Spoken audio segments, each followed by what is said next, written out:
वचन, सत्य वचन, अमर वचन, जीवित वचन, दिव्य वचन, सत्य वचन, अमर वचन, जीवित वचन। साई दा बामा बनी दा बामा बगरे जनी रे जनी रे जनी रे जनी रे सा। दिव्य वचन, सत्य वचन, अमर वचन, जीवित वचन, दिव्य वचन, दिव्य वचन।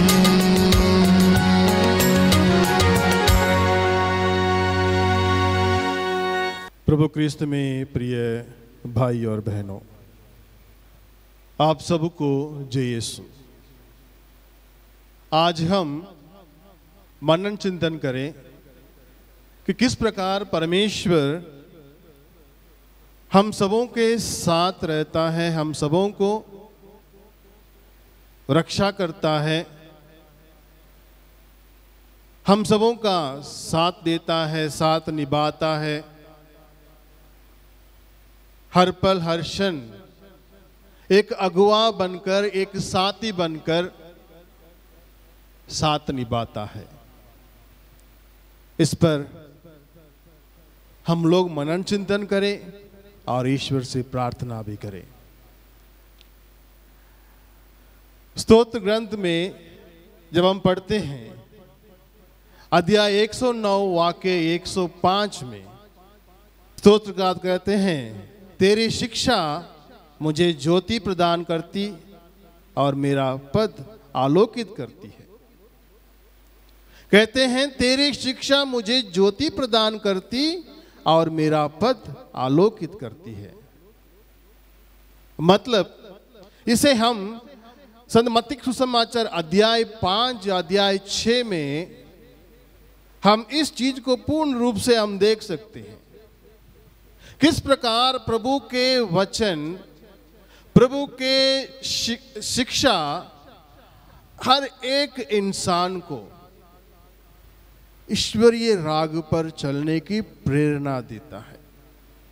क्योंकि प्रभु कहते हैं जहां 2 या 3 मेरे नाम से इकट्ठा हो, मैं उनके बीच उपस्थित हूं। यानी जब जब हम प्रार्थना करने के लिए एक साथ बैठते हैं, वहां प्रभु हैं। और उसके अलावा जहां जहां लोग प्रेम से इकट्ठे होकर प्रेम की बातें करते हैं, एक दूसरे की भलाई के बारे में बातें करते हैं, वहां प्रभु विद्यमान है। और उसी को ही हम संत मत्ती के सुसमाचार अध्याय 5 और 6 में हम लोग देख सकते हैं। प्रभु कहते हैं तुम संसार की ज्योति हो, और कहते हैं तुम पृथ्वी के नमक हो। ये ज्योति और ये नमक दोनों बनना है। हमें प्रभु के साथ रहना है, प्रभु के साथ होना है, मतलब प्रभु के पद चिन्हों पर चलना है। और इसीलिए प्रभु का वचन हमारी रक्षा करता है हर प्रकार की बुराई से, हर प्रकार की गलती से, हर प्रकार की पाप से, हर प्रकार के गुनाह से। प्रभु वचन में कहते हैं हत्या मत करो, और आगे कहते हैं मेल मिलाप करो, व्याभिचार मत करो, झूठी गवाही मत दो, अपने सताने वालों के लिए प्रार्थना करो, अपने पड़ोसी से प्रेम करो। इन सारी चीजों को हम आगे देखते हैं। फिर कहते हैं एक दूसरे की सहायता करो।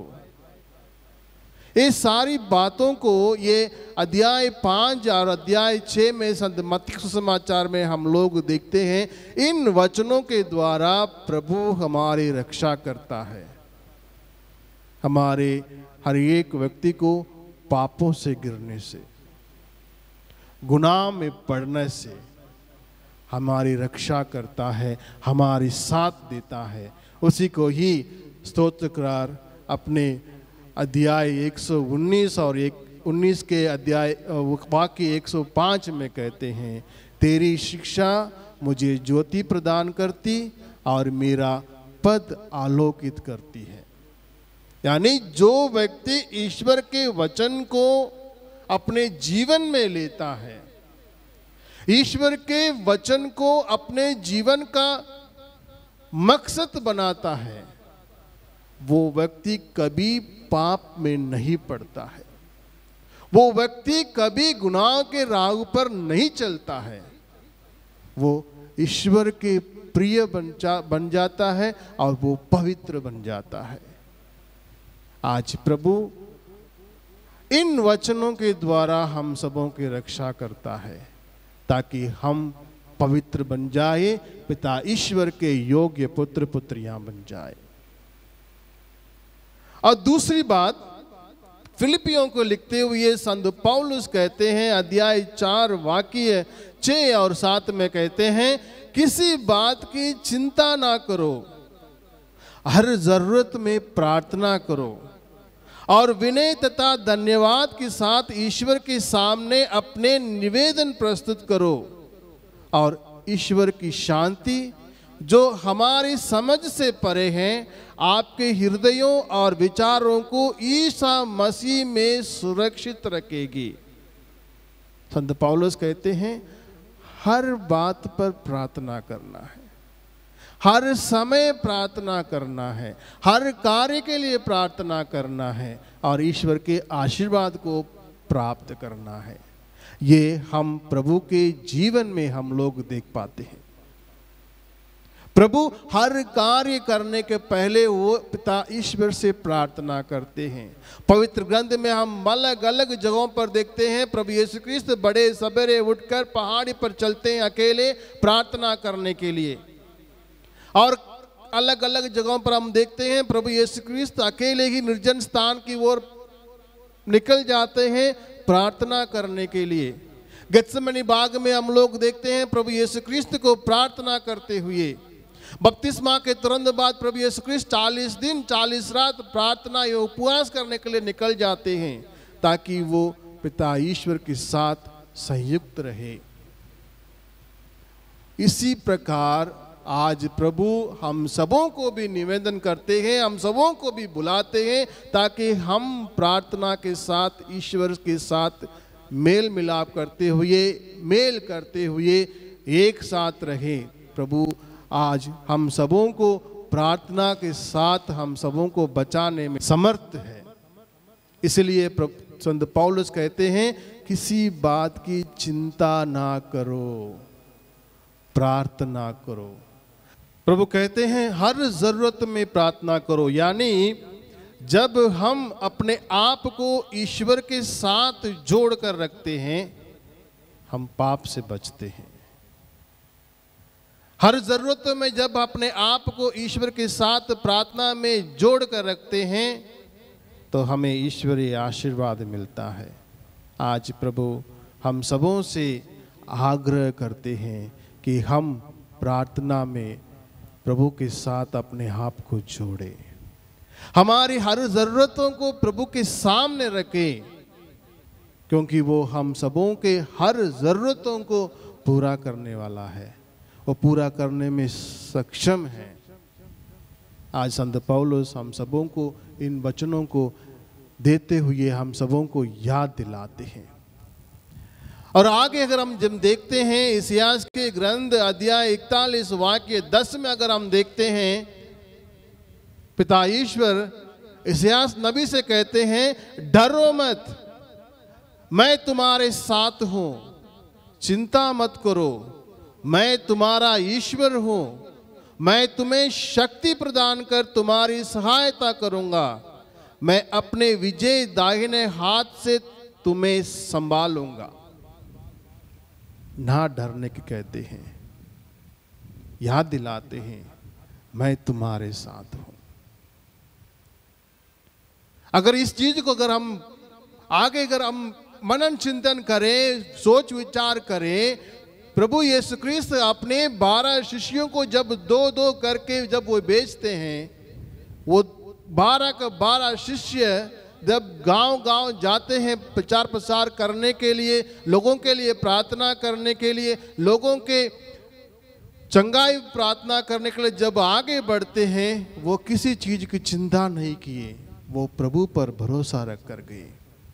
जब वापस आते हैं, अपने खुशी को प्रभु के साथ वे प्रकट करते हैं।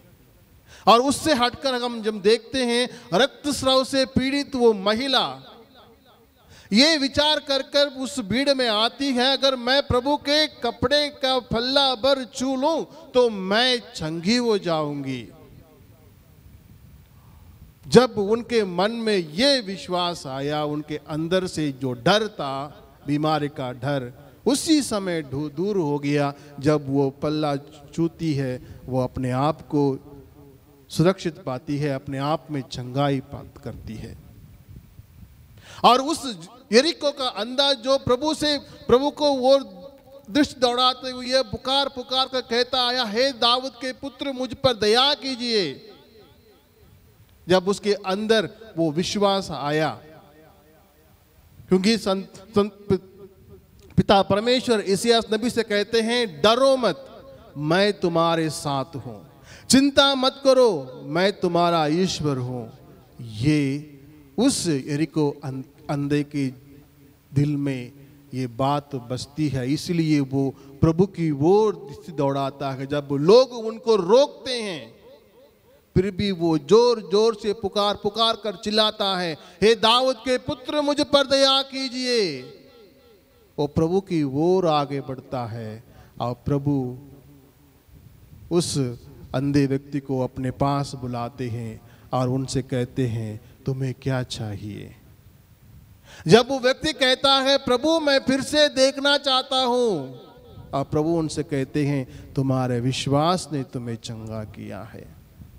यानी ईश्वर हर पल हर क्षण हमारे नजदीक है। हर पल हर क्षण प्रभु हमारे नजदीक है, हमारे रक्षा करने के लिए, हमारे साथ देने के लिए, हमारे साथ निभाने के लिए। पवित्र वचन हम सबों के लिए एक साक्षी है। उस प्रभु को हमें ढूंढना है, उस प्रभु को हमें अपने अंदर पाना है, देखना है, एक दूसरे में परखना है, वचन में देखना है, हमारे विश्वास में देखना है। हम अपने आप को सुरक्षित प्राप्त कर सकते हैं। ईश्वर हमारी रक्षा करता है वचन के द्वारा, प्रार्थनाओं के द्वारा और एक दूसरे के साथ निभाने के द्वारा, एक दूसरे पर विश्वास भरोसा रखने के द्वारा हम उस रक्षा कवच को हम लोग अपने जीवन में देख सकते हैं। आइए प्रभु में मेरे प्रिय भाई और बहनों, उस प्रभु के सम्मुख अपने आप को पूर्ण रूप से समर्पित करें, जो प्रभु हम सबों की रक्षा करने की, हम सबों की सुरक्षा प्रदान करने की तैयार हैं। उसके सम्मुख अपने आप को रखें और अपने आप को सुरक्षित पाए, हर पाप से, हर कलंक से, हर प्रकार के अपवित्रता से अपने आप को दूर पाए, अपने आप को पवित्रता में पाए। इसके लिए हम ईश्वर से प्रार्थना करें, ईश्वर हम सबों को आशीष एवं कृपा प्रदान करे। आमीन।